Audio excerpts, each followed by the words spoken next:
একটা খুব স্বাভাবিক প্রশ্ন, বাবা যখন এরকম গুণী হয় সন্তানের জন্য এটা একটা বিশাল চাপ। হ্যাঁ, প্রতিবার জাজ করার সময় বলে আলমগীর সাহেবের মেয়ে, আলমগীর স্যারের মেয়ে, এটা একটা বিশাল চাপ। এই চাপের মধ্যে চমৎকারভাবে প্রস্ফুটিত হতে পারার সবচেয়ে বড় অনুপ্রেরণা কি? প্রথম অনুপ্রেরণাই বাবা।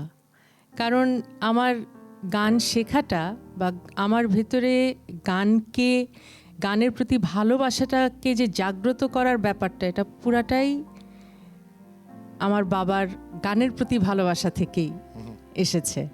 তো এখানে এক্স্যাক্টলি গানের প্রতি উইকনেস বা গানের প্রতি আমার একটা আলাদা আকর্ষণ তার জন্য নয়। এখানে একটা ছোট্ট স্টোরি আছে। নিশ্চয়ই স্যার। সেটা হলো, আমি যখন ক্লাস 6-এ পড়ি তখন আমাদের বাংলার স্যার ছিল আহমেদ স্যার, গিয়াসউদ্দিন আহমেদ স্যার। তো বছরে একটা অনুষ্ঠান হয়, সেই অনুষ্ঠানে কে কী করতে চাও নাম লেখাও। তা আমি নাটকেও নাম দিয়েছি, গানেও নাম দিয়েছি। তো ঠিক আছে, তারপর অডিশন হচ্ছে, অভিনয় করতে দিল, বললো যে না অভিনয় হবে না, সরো। অভিনয় থেকে বাদ দিয়ে দিল। তারপর হ্যাঁ, তারপর বললো কি গান গাবে, ক্লাস 6-এ পড়ি তো, কি গান গাবে, গান গাইলাম এবং আমি সিলেক্ট হয়ে গেলাম।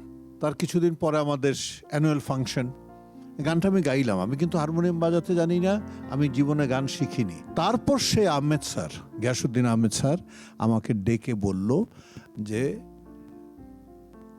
তোমার গলাটা খুব মিষ্টি, তুমি গান শিখো, তুমি তোমার বাবাকে আমার কথা বলো, তোমাকে একটা গানের মাস্টার রেখে দিতে এবং একটা হারমোনিয়াম কিনে দিলে তুমি লেখাপড়ার সাথে গান গাও, তুমি ভালো হবে, এটা তোমার জন্য খুব ভালো হবে।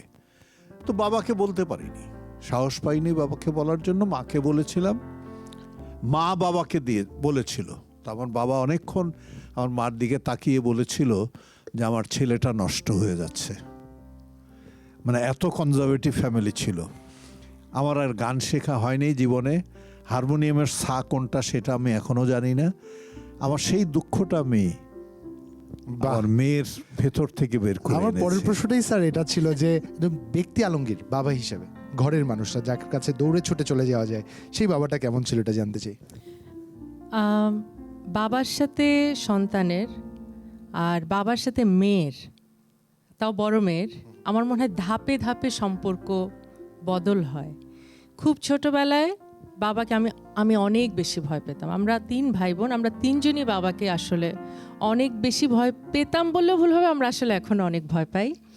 মানে কোনো কিছু একটা বলার আগে, কোনো কিছু একটা করার আগে, বা ইভেন আমার একটা ফেসবুক স্ট্যাটাস দেওয়ার আগে আমি চিন্তা করি 10 বার যে আব্বু তো মানে ভুল করে আব্বুকে ফেসবুকে নিয়ে নিয়েছি, এখন আব্বু সব দেখে ফেলে।